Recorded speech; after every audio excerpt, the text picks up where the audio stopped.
Hello, everyone. Recently on my channel, I've been making videos about how the Republican Party is now having to lie in the bed that they made, which is horrible for them because they're trying to now support the underdog candidate to go against the popular vote, which is now supporting the person who's in the lead, Donald Trump, and they're afraid that he's an embarrassment to the nation, so they want to support Ted Cruz, who's the number two guy. But why are they having such a problem? Well, it's because of the rules that they themselves instituted in 2012 in order to squash any possibility of the upstart second place candidate from challenging the front runner. And now they're the ones who are trying to back the upstart candidate just 4 years later. So they live in that shit world that they created, and that's just my perspective as being a former delegate for the Republican Party many times over. But the Democratic Party is now also dealing with the same kind of problems. They are having to lie in the bed that they made. Now, many people might be asking, I've heard this on YouTube videos all across YouTube from people who are supporters of Bernie Sanders.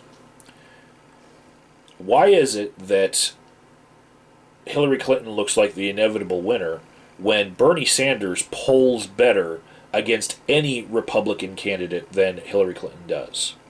Why is it that we don't just go with Bernie Sanders because that would be a better chance of winning the presidency in 2016, right? Why is that?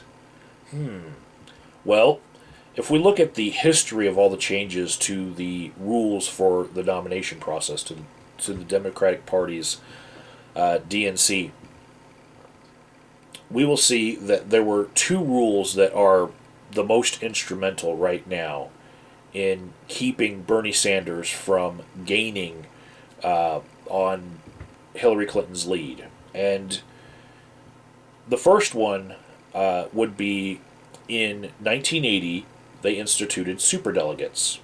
And two-thirds of Hillary Clinton's lead on Bernie Sanders right now is made up of superdelegates. And I'm speaking from the point of view of April 2016 right now, if you're watching this in the future. But anyways, why is it that we have superdelegates who don't have to be elected and don't reflect the will of the people? They reflect the will of the establishment. And why is it that that two-thirds of the lead of Hillary Clinton, has lobbyists that, they actually stand for things that are against the achievements of the current president, Barack Obama, even though Hillary Clinton is his Secretary of State? Why does she have lobbyists that worked against Obama as pledged delegates in this huge lead that she has on Bernie Sanders? Why is it that we have to deal with this shit, right? That was decided in 1980, and that had to do with party cohesion, and it was a result of Jimmy Carter's failed re-election campaign and the way that Ted Kennedy had some support that eroded away the support of Jimmy Carter's re-election campaign. So, the other problem that Bernie Sanders is having in closing that gap in Hillary Clinton's lead right now is that the states are not winner-take-all. Bernie Sanders can win 80% of a state and still get roughly the same amount of delegates that Hillary Clinton's getting. He can poll well in the straw poll in that popularity contest and then still get the same amount of delegates, basically. And he can get slight victories all the way up till, the end of this process, and she's going to win if he doesn't get more delegates out of this. So why is it that in these landslide popularity contests and straw polls where he's getting like 80% of the Democrats, why is it that he's not getting that proportionate number of delegates back? It's because they don't have winner-take-all states. And when was that decided? That states would not be winner take all in the Democratic Party's process.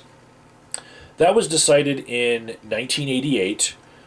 These were reforms that eliminated the winner take all methods, and that was during the Michael Dukakis campaign. So, who was responsible for all of this? This is the kicker that's really gonna bite some of the Bernie bots out there. Who was responsible for all that? Whose name pops up every time you think about these reforms? That would be Tad Devine. If you don't know who Tad Devine is, he is right now the chief political strategist of Bernie Sanders. What? The guy who made all of these decisions that are hurting Bernie Sanders right now is his chief political strategist. You know? The guy who made the rules the way that they are that are hurting him right now is the one that fucked the Democratic Party this year. Ah! Link in the description box if you want to read about it. Take care, everyone.